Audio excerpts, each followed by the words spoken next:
So that azul yellow definitely likes drying back lighter. And that is just one of the things, another reason why we're even doing this, to understand what's going on with each of these colors, how they mix, how they dry, how strong tinting strength they are,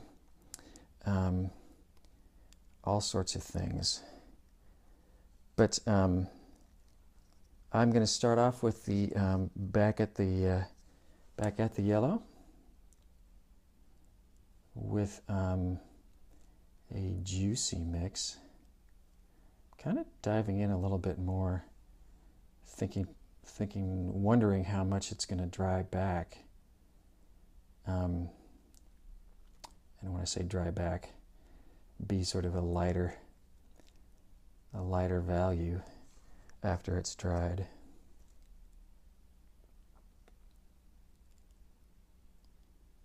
So I'm going a little bit more intense for this second and third layer than I normally might.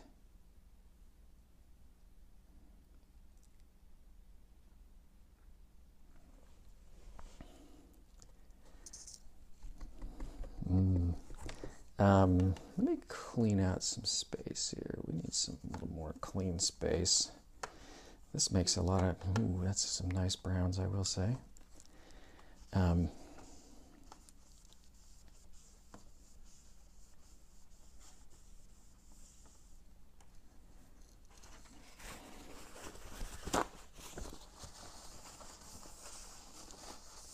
Kleenex I've been using seems like it's leaving little Kleenex poops. I just said that, yes. So I'm going to go down to the bottom and work on the peacock blue all by itself. So a little side note, down towards the bottom of the well is where I usually try to grab color when I'm mixing. And when I know I want just the pure colors, when I'm going to try to sort of dab the brush into the top of the pile. And if you don't have sort of enough color in your well, overall it can be hard to find both a really clean spot, pure spot of the color, the paint, as well as one that's not so pure and okay, a little bit more okay for mixing.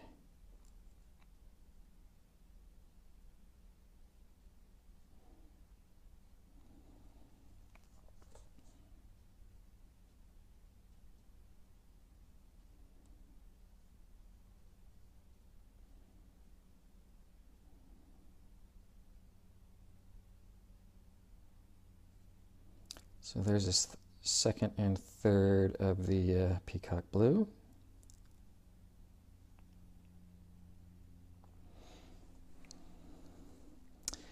Now back to this middle row, which is going to be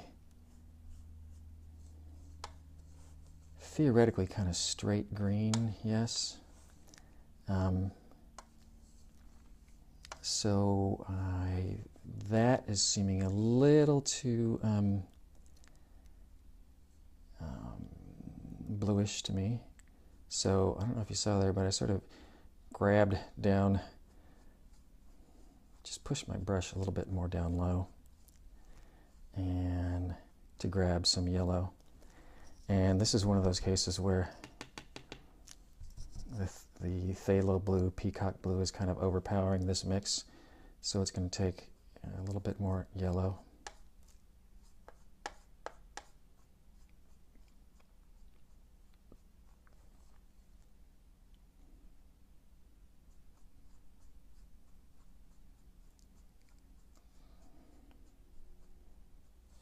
Let's try that.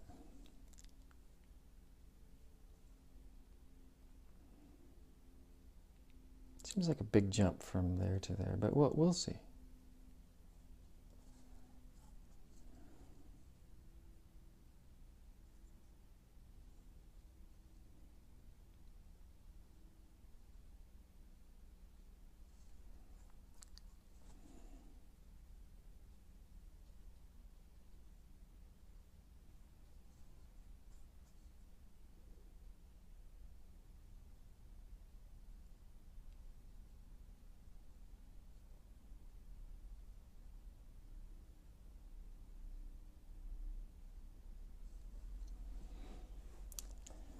It's okay for now. It's probably not going to be dark enough, but learning as we go. I think I'll do.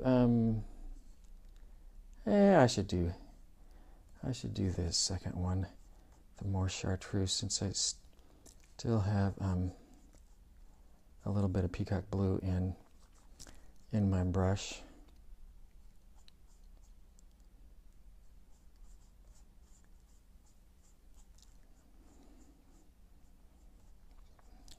It's a beautiful yellow orange. Yellow orange. Yellow green. It might be not quite yellow enough to sort of match what I'm doing here, but I think once again, sort of testimony to this color combination is probably going to just give a really wide spectrum. I'm tired of mixing that, so I'm going to do it anyways.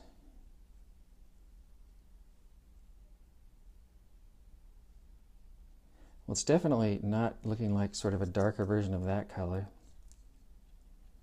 I'm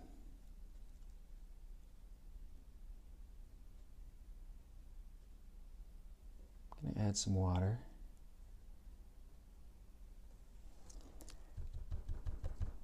The other thing you're going to, hopefully you've figured out, is how the appearance of all these colors will change depending on what's next to them. That is one of the wackiest realities of color.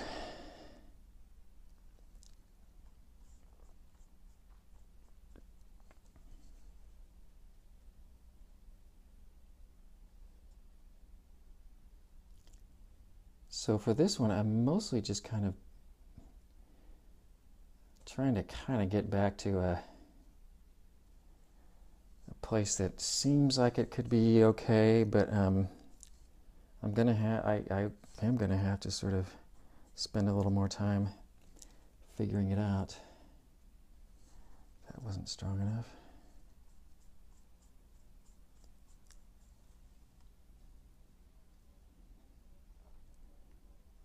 That seems makes a little more sense of sort of a stronger, darker version of that. Let me see if I can coax a little bit more of the darker green out of here.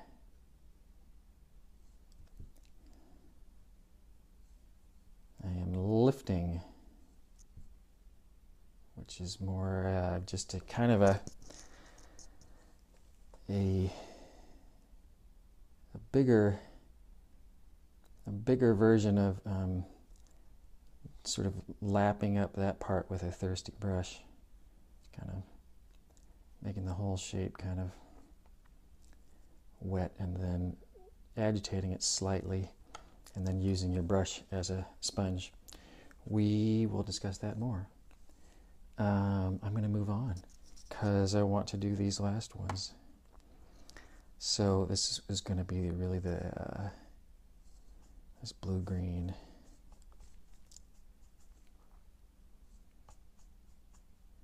Let's bring a little bit of you in here.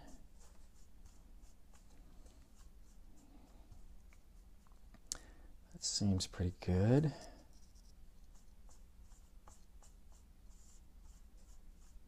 To be a little bit darker, a little bit juicier.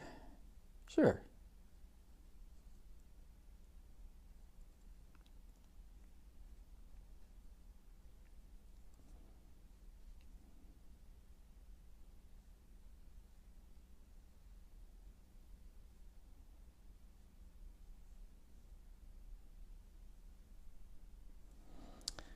And let's do this one.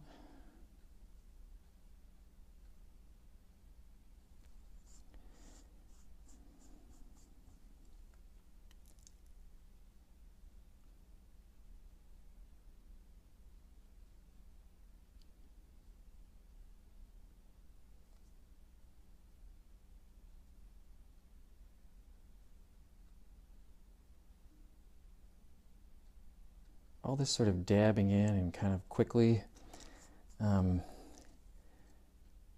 quickly touching down and lifting up is mostly to try to really kind of minimize the contact with the paper. Kind of really don't need to touch the paper much at all, and the paint will come from the brush to the watery color. These guys are drying a little bit lighter. I'm going to let all that dry. That's fun. Okay,